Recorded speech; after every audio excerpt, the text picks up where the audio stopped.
नमस्कार, आप देख रहे हैं भोजपुरी न्यूज टाइम। हम संभूषण गोरखपुर जनपद में इस वक्त बाबा जय गुरुदेव के आश्रम से ये काफिला निकला हुआ है और ब्लॉक में दो दो जगह इस तरह के कार्यक्रम हो रहे हैं, धर्म का प्रचार हो रहा है। और एक सबसे बड़ी बात ये बता दें कि सनातन धर्म के पीछे बहुत सारा हाथ होगा, बहुत सारे लोग वर्क करते होंगे, काम करते होंगे धर्म के लिए, लेकिन एक ऐसी संस्था बाबा जय गुरुदेव की जो लोगों को शाकाहारी बनाने की प्रेरणा देती हो, जो लोगों को शुद्ध रहने के लिए, सात्विक रहने का भाव प्रकट करता हो।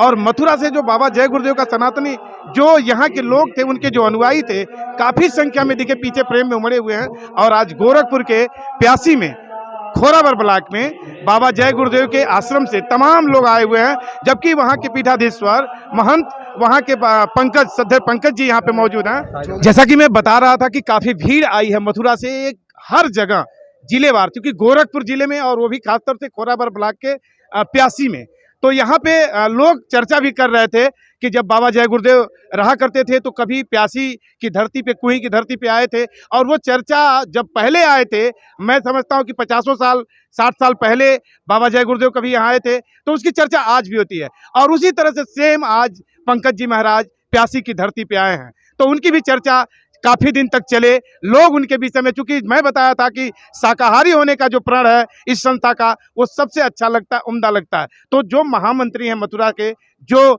जय गुरुदेव आश्रम के महामंत्री हैं, उनसे मैं आपका परिचय कराता हूं, प्रबंधक है वहाँ के। तो आप आज गोरखपुर जिले के खासतौर से प्यासी खोराबार ब्लॉक में आए हैं, यहाँ आके आपको कैसा लग रहा है? बोलिए। जय गुरुदेव। मैं संत राम चौधरी, जय गुरुदेव संगत उत्तर प्रदेश का प्रांतीय अध्यक्ष और जय गुरुदेव आश्रम मथुरा का प्रबंधक हूँ।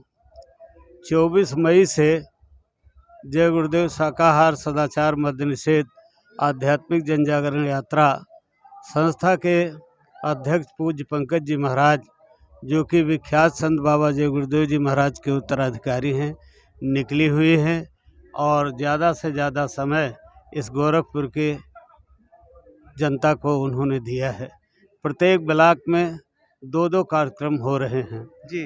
कोई ज़माना था जब परम संत बाबा जय गुरुदेव जी महाराज जी यहाँ 20-20 दिन सत्संग किया करते थे, और हमारी प्यासी, खोराबार, इन सब जगहों पर उनके बहुत से कार्यक्रम हुए हैं।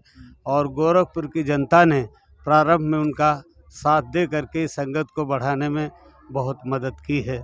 हमारा मुख्य उद्देश्य ये है कि अगर आप शाकाहारी हैं तो बहुत अच्छा है, नहीं तो विनती है कि शाकाहारी बन जाएं। इसी के साथ नशा का पान नहीं करते हैं, बहुत अच्छा है, नहीं तो विनती है कि शराब आदि नशों से परहेज करें। और इसके साथ ही साथ चरित्र मानव की सबसे बड़ी पूंजी है। आँखों में माँ की पहचान, बहन की पहचान, बेटी की पहचान, बहू की पहचान लाएं, इससे हमारा समाज अच्छा चलेगा। तो समाज इस समय पर जो एक विकृत हालत में, इतना पढ़ाई लिखाई, इतना कॉलेज और विश्वविद्यालय खुलने के बाद भी हिंसा और अपराध का जो दौर हमारे समाज में चल रहा है, वो केवल अशुद्ध खान पान की वजह से और साथ ही साथ शराब की वजह से चल रहा है।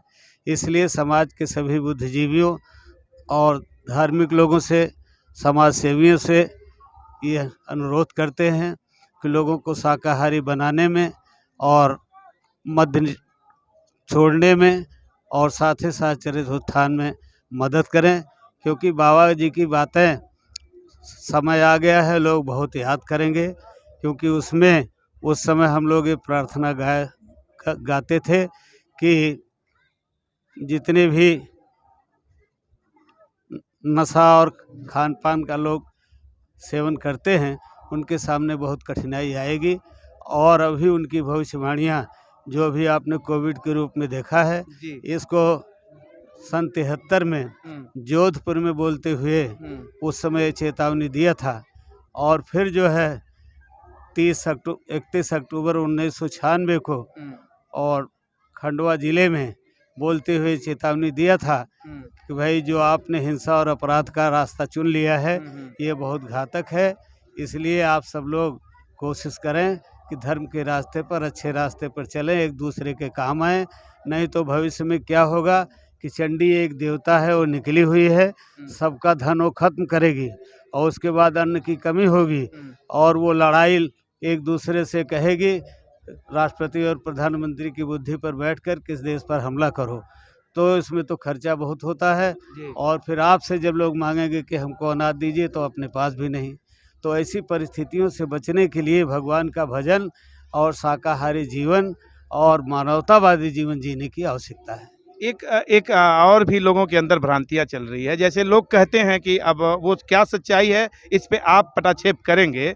लोग कहते हैं कि अभी भी बाबा जय गुरुदेव अभी भी लोगों के बीच हैं, जीवित हैं। इस पे क्या आप? यह नितांत झूठ है। और बाबा जी 18 मई 2012 को अपना शरीर छोड़कर निजधाम चले गए और हम लोग उनके साथ थे। मेदांता हॉस्पिटल में हम साथ थे। और उनके सेवादार जो 8 सेवादार रहते थे, जैसे हमारे नानक जी, बबलू भाई, और ये सब सेवादारों ने ही उनके पार्थिव शरीर को उठाकर उनकी चिता पर रखा। और जो इस समय के हमारे संस्था के अध्यक्ष पूज्य पंकज जी महाराज हैं, उन सेवादारों में एक ये भी थे। तो यह नितांत झूठ है और जनता को गुमराह करने का यह कार्यक्रम है। क्योंकि ये लोग पहले ये प्रचार करते थे कि हम जो है बाबा जी जीवित हैं और फला तारीख को आ रहे हैं, लेकिन अब वो स्वयं नकली भेष बनाकर ये काम कर रहे हैं कि अब बाबा जी यही हैं। बाबा जी यही। तो बात यह है कि ये समाज में ये बातें पहुंचनी चाहिए कि लोगों को धोखा दे करके धन का उपार्जन और परमार्थ के रास्ते से हटाने का एक कार्यक्रम है। को एक सवाल और है आखिरी में कि तमाम ऐसे धर्म ट्रस्ट हैं, तमाम ऐसे संस्थान हैं जो अपना जो मठ बना करके या अपना एजेंडा बना करके वो सनातन धर्म का प्रचार करते हैं अपने तरीके से, और ये भी कहते हैं कि आप जो मन करे खाओ पियो, कोई मतलब नहीं, लेकिन सनातन धर्म को मानते रहो। लेकिन आप में उनमें जो अलग एक देखने को मिल रहा है कि आप शाकाहारी बनाने का, मदिरा निषेध का, जो गलत कुकृत्य है उसे छुड़ाने का जो प्रयास करते हैं, इसमें अपने और उनमें कहाँ फर्क पाते हैं? देखिए, सबसे बड़ी बात यह है कि तामस देह से भजन नहीं हो सकती जी। तो जब मांसाहार लोग करेंगे, मछली खाएंगे, अंडे खाएंगे और नशा का जो है सेवन करेंगे, तो भजन किस बात का करेंगे वो? तो जो लोग इस तरह का प्रचार करते हैं वो वास्तव में सनातन धर्म को न तो जानते हैं न सनातन धर्म के प्रचारक हैं। हिंदू धर्म तो दया का धर्म है और वो शिक्षा ही देता है कि लोग जो है शाकाहारी बने और दयावान बने और एक दूसरे के काम आए। इसीलिए सभी महात्माओं ने कहा अहिंसा परमो धर्मः जी। तो आखिरी सवाल कि क्या गोरखपुर जिले के अलावा अन्य जिलों में आपका एक काफिला और कारवां चलता रहेगा, निरंतर कार्य करता रहेगा? अभी हम लोग 3 महीने की काफिला यात्रा जो है 6 प्रांतों में अभी निकाले थे सन 22 में जी।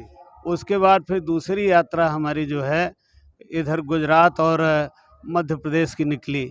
तो हमारे महाराज जी निरंतर ये प्रयास करते हैं कि ये संदेश जनता के बीच में पहुँचे और लोग उससे प्रेरणा ग्रहण करके थोड़ा सा समय भगवान के भजन के लिए भी निकालें और अच्छे समाज के निर्माण में भागीदार बने। ये निरंतर चलता रहे। आप वहाँ के प्रबंधक हैं मथुरा के, तो आप एक चीज़ और बता सकते हैं कि क्या जो डेटा है ना, जो डेटा था बाबा जी के रहते और अब नहीं रहते, अब आप श्रद्धेय पंकज जी आपके जो मठाधीश हो गए और आप लोगों के वर्क में, आप लोगों के देख रेख में, तो क्या उस डेटा के अनुरूप जो आपके अनुयायी हैं, जो आपके भक्तगण घटे हैं कि बढ़े? बढ़े हैं।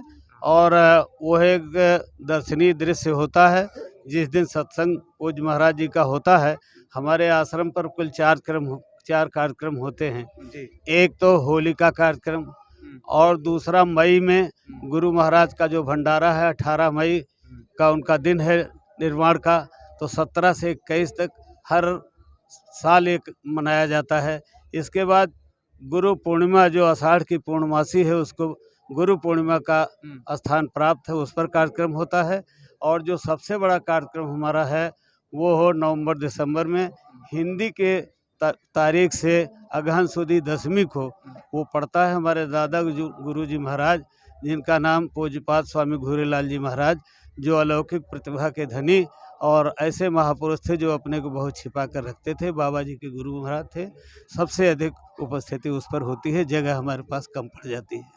जी, धन्यवाद। आप सुन रहे थे मथुरा के जो वहाँ पे जो वहाँ के प्रबंधक हैं, जो देख-रेख वहाँ पे करते हैं, जो जिनके निगरानी में सारा काम होता है। ये तमाम देखिए तमाम जय गुरुदेव के चोले पहने हुए सब लोग खड़े हैं आपके, और ये एक संदेश इस पे लिखा है सबके टी-शर्ट पे कि शाकाहारी हो जाओ, मदिरा निषेध करो, शुद्ध हो जाओ। ये सारी चीज़ें आपको देखने को मिली। अब सबसे बड़ी बात एक दिखाने को मिली कि यहाँ पे जो लोग कुछ लोग कहते हैं कि बाबा जय गुरुदेव आज भी जिंदा हैं, वो सरासर झूठ है। इन्होंने सीधे-सीधे उस बात को सिरे से खारिज कर दिया, और महाराज जी बाबा जय गुरुदेव ने अपनी देह त्याग दिया है, और जो अनुयायी हैं वो अनुयायियों की संख्या भी लगातार बढ़ती जा रही है, और एक कारवां, एक काफिला इनका निरंतर जारी है। तो आप देख रहे थे गोरखपुर के खोराबार ब्लॉक से प्यासी से कैमरा पर्सन चंदन संघ, हम शंभू सिंह। देखते रहिए भोजपुरी न्यूज़ टाइम।